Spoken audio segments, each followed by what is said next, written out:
আসসালামু আলাইকুম রহমতুল্লাহ। জি, আপনিও ভাগ্যবান, আমিও ভাগ্যবান, কারণ আমরা শিখতে চলেছি পৃথিবীর শ্রেষ্ঠ কিতাব কোরআনুল কারিম। তো কোরআনুল কারিম হচ্ছে এমন একটি কিতাব যেই কিতাবের কোনো দ্বিতীয় কোনো উদাহরণ নেই।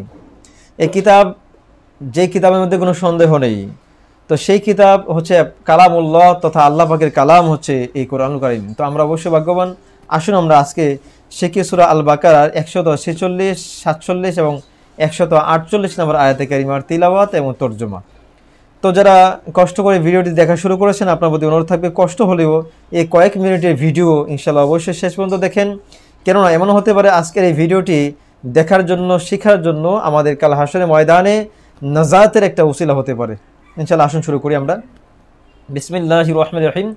আল্লাযীনা আতাইনাহুমুল কিতাবা ইয়ারিফুনাহু, যাদেরকে আমি কিতাব দিয়েছি তারা তাকে শিরূপ চেনে।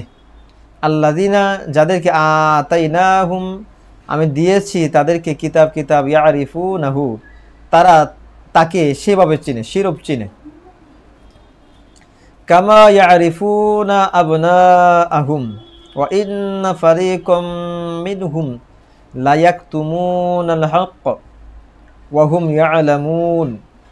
তো আল্লাহ বলতেছেন, যেরূপ চিনে তাদের সন্তানদেরকে, আর তাদের একটি উপাদল অবশ্যই সত্যকে গোপন করে, অথচ তারা জানে। কামা, যেভাবে ইয়ারিফুনা তারা চিনে, আবনা আহুম তাদের সন্তানদের, ওয়া ইন্না আর নিশ্চয়ই, ফারিকুন তাদের রয়েছে একটা দল, মিনহুম তাদের মধ্য হতে, লা ইয়াকতুমুনা যারা কি করে, যারা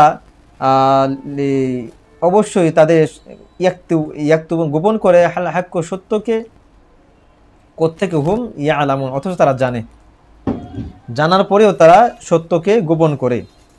আল হাক্কু মির রাব্বিকা ফালা তাকুনান্না মিনাল মুমতারিন, প্রকৃত সত্য তাই যা আপনার প্রতিপালকের পক্ষ থেকে আগত, সুতরাং আপনি সন্দেহকারীদের মধ্যে শামিল হবেন না।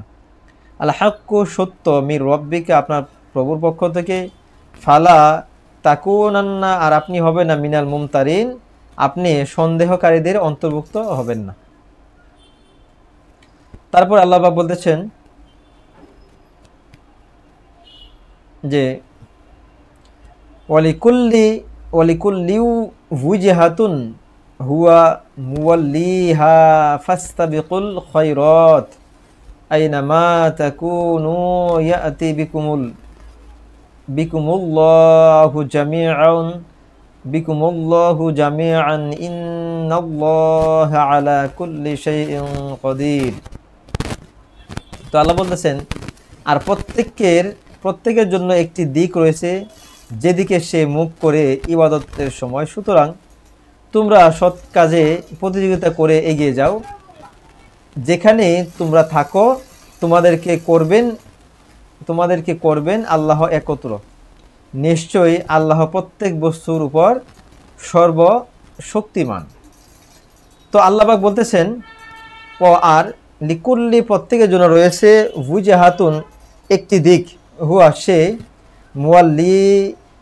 মুওয়াল্লিহা সেদিকে মুখ ফিরায়, ফাস্তাবিকু সুতরাং তোমরা প্রতিযোগিতা করে এগিয়ে যাও, আল খায়রাত সৎ কাজে, আইনামা যেখানে, তাকুনু তোমরা থাকো, ইয়াতি করবে, বিকুম তোমাদেরকে, আল্লাহ জামিআ একত্র, ইন্না নিশ্চয় আল্লাহ আলা উপর, কুল্লি প্রত্যেক, শাইইন বস্তুর, কদির সর্বশক্তিমান।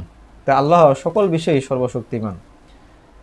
তো প্রিয় শিক্ষার্থীরা, সম্মানিত সুধী যারা এই ভিডিওটি শুরু থেকে শেষ পর্যন্ত দেখলেন, আপনি দেখে দেখেই পড়েন, আপনি মুখস্থ করার প্রয়োজন নেই, অর্থ মুখস্থ করার প্রয়োজন নেই, আপনি দেখে দেখে পড়েন। আমি নিশ্চিত অবশ্যই আল্লাহ পাকের রহমত আপনার আমার উপর ইনশাল্লাহ অবশ্যই নাজিল হবে। তো আমরা এই অনলাইনের মাধ্যমে, যদিও আমাদের অনেকে হার্ড কপি বাড়িতে রয়েছে, আমরা সুকেসের মধ্যে সাজিয়ে রেখে দেই, তো আমরা এই কোরআন শরীফ সাজিয়ে রাখার জিনিস নয়, অবশ্যই সেটাকে আমরা পড়ব, আমাদের হৃদয়ে ধারণ করব ইনশাল্লাহ। আল্লাহ পাক আপনাকে আমাকে সকল মুসলমানকে যেন এই কালামুল্লাহ শরীফ পবিত্র গ্রন্থ যেন আমরা পড়ে সেখান থেকেই পাথেও নিয়ে আমরা দুনিয়ার জমিনের মধ্যে সেটা কাজে লাগাতে পারি। আল্লাহ পাক যেন আমাদের সকলকে সেই তৌফিক নসিব করেন, সেই প্রত্যাশায় আজকের মতো বিদায় নিচ্ছি। আসসালামু আলাইকুম ওয়া রাহমাতুল্লাহি ওয়া বারাকাতুহু।